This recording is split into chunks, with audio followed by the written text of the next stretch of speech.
brutal terrorist attacks of October 7th poured gasoline on the flames of anti-Semitic hatred around the world. Take the alarming reports this weekend out of Russia, a country with a long, troubled history of anti-Semitism.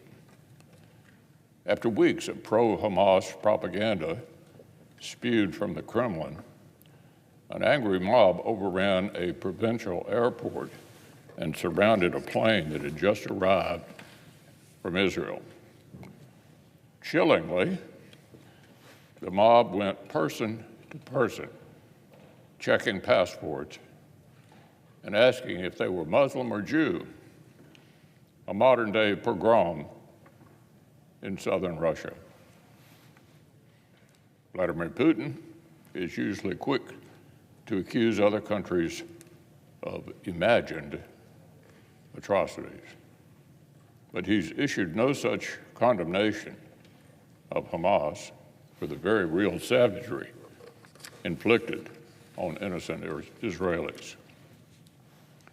In fact, as this latest despicable episode of anti-Semitism unfolded on Russian soil, Putin's regime welcomed a delegation of Hamas terrorists to the Kremlin. The Russian government's policy is to demand that Israel agree to a ceasefire, a de facto amnesty for the terrorist aggressors who slaughtered children in their homes a few weeks ago. In that regard, street protesters across the West have found common cause with a Russian dictator. No major power has done more to turbocharge Iran's terrorist network in the Middle East than Putin's Russia.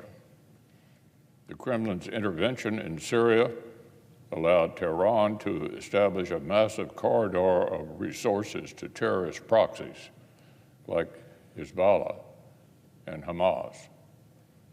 So it should surprise no one that Iran has happily provided Russia with a kamikaze drone to fire at Ukrainian cities. Russia, Iran, and China do not share an ideology, but they do share interests. They see themselves in conflict with the West, and especially with America. Russia would love to see Iranian-backed terrorists in the Middle East weaken America and our allies. Iran would love to see a Russian victory against Ukraine that divides the West and deepens its own defense cooperation with Moscow. And China, for its part, would love to see America's resolve to stand with European and Israeli allies and reestablish actual deterrence against Russia and Iran crumble. So at the risk of repeating myself, the threats facing America and our allies are serious and they're intertwined. If we ignore that fact, we do so at our own peril.